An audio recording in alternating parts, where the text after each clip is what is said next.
Ashes പരമ്പര ആവേശം കെട്ടടങ്ങും മുമ്പേ ക്രിക്കറ്റ് ലോകം ഇപ്പോൾ ഇന്ത്യ ഇംഗ്ലണ്ട് ടെസ്റ്റ് പരമ്പരയുടെ ചൂടിലാണ്. എഡ്ജ്ബാസ്റ്റനിൽ നടന്ന രണ്ടാം ടെസ്റ്റിൽ ഇന്ത്യ ഇംഗ്ലണ്ടിൽ നാണം കെടുത്തി 336 റൺസിന് തകർത്തെറിഞ്ഞപ്പോൾ പരമ്പരയിൽ 1-1 എന്ന നിലയിൽ ഒപ്പമെത്താൻ ശുഭ്മാൻ ഗില്ലിനും സംഘത്തിനും സാധിച്ചു. എന്നാൽ ഈ വിജയത്തിനിടയിലും മുൻ ഇംഗ്ലണ്ട് നായകൻ മൈക്കിൾ വോൺ നടത്തിയ പ്രവചനം ക്രിക്കറ്റ് ആരാധകർക്കിടയിൽ വലിയ ചർച്ചകൾക്ക് തിരികൊളുത്തിരിക്കുകയാണ്. ഇന്ത്യ ഇനി ഒരു ടെസ്റ്റ് പോലും ജയിക്കില്ല, പരമ്പര ഇംഗ്ലണ്ട് നേടും എന്ന വോണിൻ്റെ വാക്കുകൾ ആവേശം നിറഞ്ഞ ഈ പോരാട്ടത്തിന് പുതിയ മാനം നൽകുന്നു. 5 മത്സരങ്ങളുള്ള ഈ പരമ്പര ആരംഭിക്കുന്നതിന് മുമ്പ് ഇംഗ്ലണ്ട് ഇന്ത്യ 4-0 തകർക്കുമെന്നായിരുന്നു വോണിൻ്റെ ആദ്യ പ്രവചനം. ഹെഡിംഗ്ലിൽ നടന്ന ആദ്യ ടെസ്റ്റിൽ ഇംഗ്ലണ്ട് വിജയിച്ചതിന് ശേഷമായിരുന്നു ഈ പ്രവചനം. എന്നാൽ അദ്ദേഹത്തിൻ്റെ പ്രവചനത്തെ തെറ്റിച്ച് രണ്ടാം ടെസ്റ്റിൽ ഇന്ത്യ ആധികാരിക വിജയം നേടുകയായിരുന്നു. എന്നിട്ടും തൻ്റെ പ്രവചനത്തിൽ ഉറച്ചു നിൽക്കുകയാണ് വോൺ. ഇന്ത്യ ഇനി ഒരു മത്സരം കൂടിയും ജയിക്കില്ല എന്ന് അദ്ദേഹം മുന്നറിയിപ്പും നൽകുന്നു. ശേഷിക്കുന്ന 3 ടെസ്റ്റുകളിൽ ഇംഗ്ലണ്ട് 2 ജയിക്കുമെന്നും 1 സമനിലയാവുമെന്നും അങ്ങനെ പരമ്പര 3-1 ഇംഗ്ലണ്ട് സ്വന്തമാക്കുമെന്നുമാണ് വോൺ എക്സിലൂടെ ചൂണ്ടിക്കാണിച്ചത്. ഈ ആഴ്ച ഇന്ത്യ വളരെ മികച്ചതായിരുന്നു, അത്യുജ്വല പ്രകടനം, എൻ്റെ പ്രവചനം ഇപ്പോഴുമുണ്ട്, 3-1 ഇംഗ്ലണ്ട്, വോൺ കുറിച്ചു. ഈ വ്യാഴാഴ്ച മുതൽ ലോർഡ്സ് ക്രിക്കറ്റ് ഗ്രൗണ്ടിലാണ് പരമ്പരയിലെ നിർണായകമായ 3-ാം ടെസ്റ്റ് ആരംഭിക്കുന്നത്.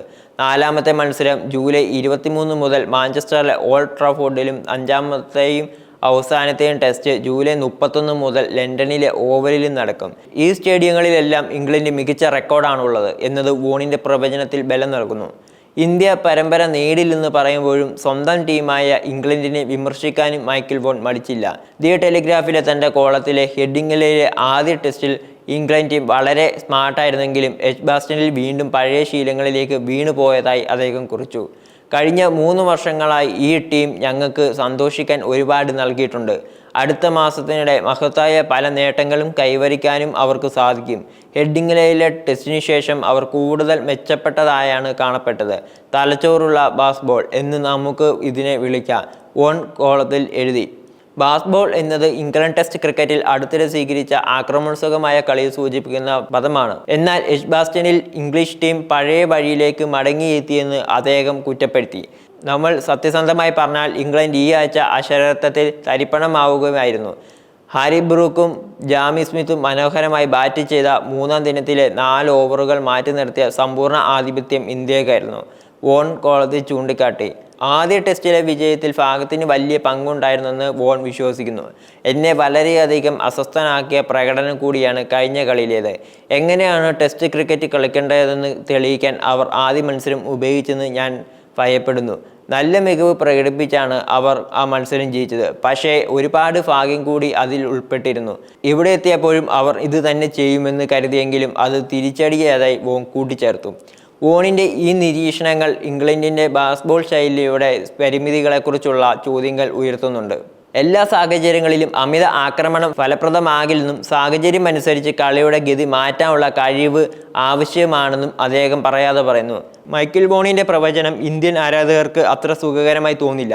എന്നാൽ ക്രിക്കറ്റിൽ പ്രവചനങ്ങൾ പലപ്പോഴും തെറ്റിയിട്ടുണ്ടെന്നതാണ് ചരിത്രം. ഇന്ത്യൻ ടീമിൻ്റെ സമീപകാല പ്രകടനങ്ങൾ പരിശോധിക്കുമ്പോൾ ശക്തമായി തിരിച്ചുവരവ് നടത്താൻ അവർക്ക് കഴിവുണ്ടെന്ന് തെളിയിച്ചിട്ടുണ്ട്. യുവതാരമായ ശുഭ്മാൻ ഗിൽ ക്യാപ്റ്റൻസിയിൽ മികച്ച പ്രകടനമാണ് കാഴ്ചവെക്കുന്നത്. സമ്മർദ്ദഘട്ടങ്ങളിൽ ടീമിനെ നയിക്കാനുള്ള അദ്ദേഹത്തിൻ്റെ കഴിവ് എഡ്ജ്ബാസ്റ്റനിൽ പ്രകടനമായിരുന്നു. ബാറ്റിങ്ങിൽ ശുഭ്മാൻ ഗിൽ, KL രാഹുൽ തുടങ്ങിയ പ്രമുഖർ ഫോമിലാണ്. മധ്യനിരയുടെ പ്രകടനവും നിർണായകമാക്കും. ജസ്പ്രീത് ബുംറയുടെ നേതൃത്വത്തിലുള്ള പേസ് ബൗളിംഗും യൂണിറ്റ് എതിരാളികൾക്ക് ഭീഷണിയാണ്. സ്പിന്നർമാരും നിർണായകമായ വിക്കറ്റുകൾ വീഴ്ത്താൻ കഴിവുള്ളവരാണ്. ഹെഡിംഗ്ലിലെ തോൽവിക്ക് ശേഷം എഡ്ജ്ബാസ്റ്റനിലെ ശക്തമായി തിരിച്ചു വന്നത് ടീമിൻ്റെ മാനസിക ശക്തിയാണ് കാണിക്കുന്നത്. ലോർഡ്സിലെയും മാഞ്ചസ്റ്ററിലെയും ഓവലിലെയും പിച്ചുകൾ പേസ് ബൗളർമാർക്ക് അനുകൂലമായേക്കാം. ഇത് ഇംഗ്ലണ്ടിൻ്റെ പേസ് നിരയ്ക്ക് ഗുണം ചെയ്യുമെങ്കിലും ഇന്ത്യൻ പേസർമാരും ശക്തമാണ്. പരമ്പരയുടെ അവസാനം വരെ ആവേശം നിലനിർത്താൻ ഇരു ടീമുകളും കഠിനമായി പരിശ്രമിക്കുമെന്ന് ഉറപ്പാണ്.